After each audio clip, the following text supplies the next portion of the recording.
Mga beach resort sa dakbayan sa Talisay nanira tungod sa pag-abot sa oil spill sa ilang kabaybayunan. Pagkaligo sa dagat nga kontaminado sa oil spill sa lungsod sa Cordova, gidili sa Department of Health. Mga tindera og isda sa Carbon mereklamo nga may menos ang ilang halin. Mga isda pabutangan og address kung diin kining makuha.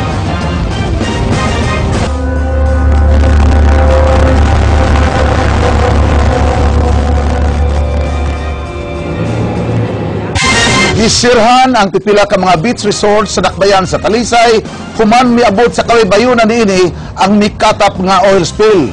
Dungan ini ang mga mananagat sa Talisay gihatagan una sa kagamhanan sa mga syudad og temporaryong trabaho aron mahulipan ang nawagtang nilang panginabuhi. Jinky Bargyo, Sugin Limi. Kagahapon sa hapon namatikdan sa mga mulupyo ug mga nanag-iya og resort dinhi sa Barangay Poblasyon Talisay City nga miabot na sa ilang area ang oil spill. Karong adlaw nakit-an kini sa 5 ka mga barangay nga daplin sa kabaybayunan. Kini ang Barangay Kansuhong, Biasong, Puok, Tangke ug Poblasyon. Sunod ining mga sako mo ang mga balas nga napuno sa asete. Kining mga bato nga nabulit karon sa asete nga ana dinhi daplin sa baybayon sa Talisay timailhan lang kini siya kung unsa kalapad ang oil spill hatod sa nalunod nga barko. Pipila ka mga panginabuhian ang karon na apektuhan na. Kining beach resort kagahapon pa wa paligui sa mga tao. Nakakandado na ang ilang gate. Mingaw na sab kaayo ang mga paabangan nga payag. Matod sa caretaker, mismo ilang amo ang mimando nga pasirhan kini tungod sa kabalaka nga basin magatud kini og kadaot sa panglawas sa ilang mga customers. Temporary sa close ang ma'am kay na tungod aning mga oil ba nga ni abot na diri sa Talisay. Ang mananagat nga si Hemilo Cañada mahadlok ng mamasol tungod sa oil spill. Gani duna siya'y hangyo ngadto sa media. Ang kuan na kay mga tao di lang gid mamalit. Tungod sa istorya. Sabi tayo sa ingon nganong ibalita pa man na samot man og kadawat ang mga managat. Di lang ta na ibalita kanang mga inana ba. Ang mayor sa Talisay miingon nga mihimo na sila og lakang pagpakgang sa oil spill. Gani dulan sa 2,000 ka mga mananagat ang giatagan niya og emergency nga trabaho aron matubag ang ilang pangadlaw-adlaw nga panginahanglan. Ang tod nga for the meantime nga nagkinahanglan din sila pagtabang pod. Kaya maluya po na sila tao kapilong agon. Jinky Bargyo, News 5. Department of Health mipahimangno batok sa pagkaligo sa dagat nga kontaminado sa oil spill. Pagkakaron 25% pa sa oil spill ang nakuha sa gihimo nga coastal cleanup diha sa lungsod sa Cordova. Dennis Tanok, Sugin Limi. Still, we have to let the people know nga ang kining epekto bisag na apay clear na di gyud magdali-dali og adto din sa tubig. Kaya naamay mga bata na nagsugod nagligo-ligo o balik. Dili paluwas ang pagkaligo sa dagat sa lungsod sa Cordova nga dunay oil spill. Human matod pa dunay nangaligo sa kadagatan sa maong lungsod. Ang Department of Health Region 7 mipahimangno nga dili sa gyud paliguan ang dagat ug badlongon kadtong gustong maligo ilabi na ang mga bata. No, we still don't know kay we know nga ang kinirabang oil ron nga kuan ilang gibutangan og chemical para mo-disintegrate. So we might dili lang siguro na visible. So, who knows kung niya nagmakadaot. Wa pasab makadawat ang DOH-7 ug mga taho nga dunay mga sakit o mga epekto sa pagkaligo sa dagat nga kontaminado sa oil spill. Gawas lang sa usa ka kaso sa conjunctivitis. Doon natin record katong kuan, it was conjunctivitis o kanang kuan upper respiratory tract infection. So, iba bitaw kita sa klima sa doon nga kanang nag-usab-usab. So there might be a possibility nga it might be because of the climate change also nya na kuanan lang kina pindiduhan lag oil spill busog ato i-charge sa oil spill, di ba? Sa nagpadayong pagpanglimpyo karon sa kabaybayunan sa Cordova, matod ni Master Chief Francisco Villalobos sa Marine Environmental Protection sa Philippine Coast Guard nga 25% pa lang ang ilang nalimpyuhan og posibleng magsigi sila balik-balik kun dili gihapon hingpit nga makuha ang mga lana sa nalunod nga barko. Gani kining grupo sa kapulisan miapil sa paglimpyo kaganihang buntag isip kabahin sa ilang community program sa ilang gieskwelahan. This is part of our module sa Public Safety Junior Leadership class and we are one of the classes na nag-conduct o barangay immersion program. And sa MOA class, we are from class Alpha, 50 students me, and there are 2 barangays nga beneficiaries na mo.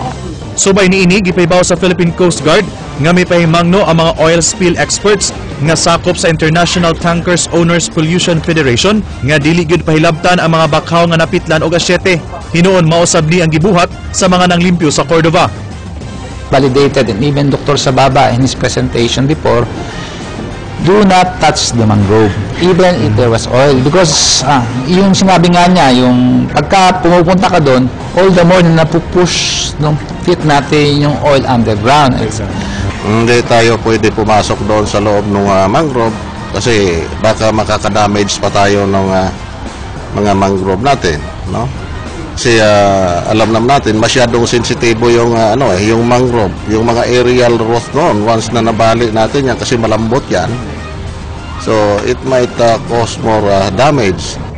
Nakita sab sa Coast Guard nga mas epektibo ang improvised oil spill boom nga ginama sa bunot o gidili ang paggamit sa buhok o sa balhibo. Dennis Tanok, News 5. Mga tindera og isda sa merkado sa Carbon may reklamo na nga niminus ang ilang halin samtang nagkadako ang ilang utang. Naglikay gihapon ang mga pumapalit sa pagkaon og isda human nalunod ang Invicent Farmers Aquinas. Plano karon sa mga labasira nga butangan na lang og address kundi makuha ang ilang isda sa pamasin nga musaka na og balik ang ilang halin. Andrea Patenia, Sugid Limi. Bisan pa man sa kanunay nga pagpahibaw sa mga opisyales nga di angayang mahadlok ang publiko sa pagkaon ng isda, hangtod karon nagmingaw gihapon ang seafood section sa Carbon Public Market. Matag adlaw nang nagpusmod ang mga naninda, sanglit alkansi na gyud ang ilang negosyo. Kung kaniadto 3,000 pesos ang halini ng kurita matag adlaw, karon di na kini kaabot og 1,000 ka pesos.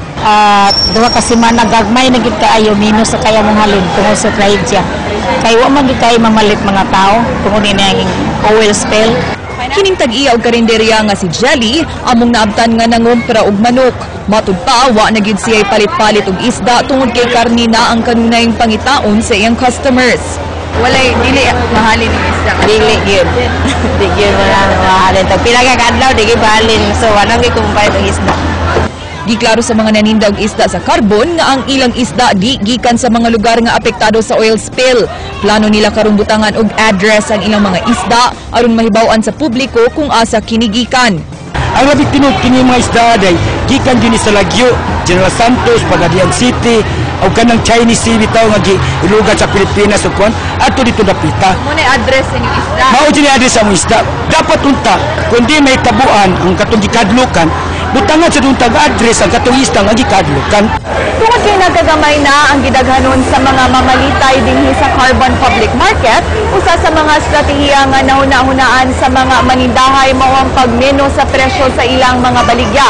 Sama ni ining isda nga budburon kung kaniadto tag 100 pesos ang kilo ni ini, karon ila na lang kining gibaligya sa kantidad nga 70 pesos matag kilo. Tungod ning maong ilang sitwasyon, napuno na gid kuno sila sa utang. Napuno na dyan sa utang, imbis ang among linding, turko, sarakabok, malima na noon, kaya wala may mamalit. Niya, ang usa ka turko, ibayad sa eskwelahan. Ang usa ka turko, ibayad sa kurente. Niya, ang usa ka turko, hay mo na, malima na lang ang turko, ma'am, kaya wala may mamalit. Hangyo karon nila sa syudad sa Sugbo nga tungod sa ilang dakong alkansi, di na lang usa sila paninglan og bayad sa abangan sa merkado. Apan matud ni Cebu City Mayor Michael Rama, tun-an pa niya ang maong hangyo. I do not want to say right away now. It has to be discussed by market authority. Kaya ba man sila kung sa dito tinuod nga kaon ko dito. Samtang panawagan karon sa mga vendors ngadto sa publiko. Nilo kay tanong, wala na kabalaka kay wisda kini magkailo. Kay mahalin, kay tungod ani mga istorya. Mukha akong tao isda, way tao mukha akong isda.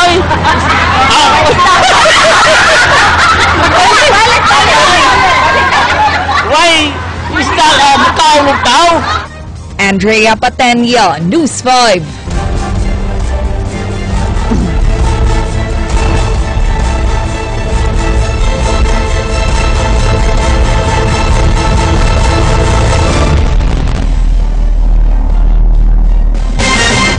Mga divers mipadayag sa kalisod sa ilang taha sa pagkuha sa mga patayng lawas sud sa nalunod nga barko. Gawa sa pagkadelikado sa ilang gihimo, lain usab ang epekto ngadto kanila ang pag-ugkat sa mga patayng lawas. Sugin Limi, Jinky Bargyo. Sa labing unang higayon na ila-ila sa mga sakop sa media ang mga giilang bayani sa nalunod nga barko. Kaganiha mi patimaw ang mga technical divers sa Joint Task Group nga STAR kun St. Thomas Aquinas Retrieval, kuyog ang mga kadagkuan sa Philippine Navy ug Philippine Coast Guard. Sa amateur video nga kuha sa mga divers, makita ang tinuod nga kahimtang sa barko ilawom sa dagat. Tungod sa kagamay sa mga entry points, giangkon sa mga divers nga maglisod sila pag-penetrate sa barko, sanglit daghan na kini og mga tipaka nga delikado sab para nila.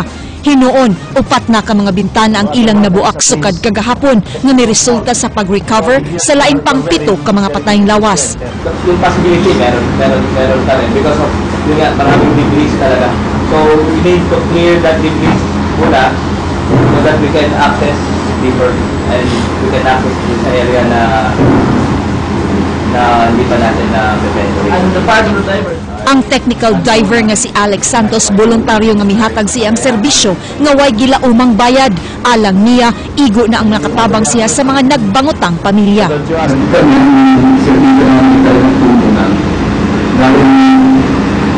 Kami rin yung pamilyado, pakiramdam na mawalan kami ng mga mahal sa buhay.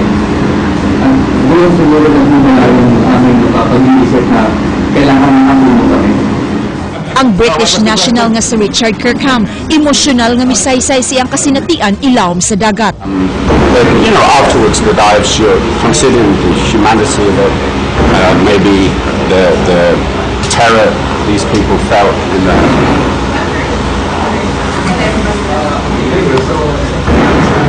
last moments of their lives. Luyo ining tanan, padayon nga gipasalig sa Coast Guard ug Navy nga gibuhat nila ang tanan aron nga paspas ang pag-ugkat sa ubang patayng lawas. Pagkakaron, 93 na ka mga patayng lawas ang naugkat ug karon ana-ana sa punerarya.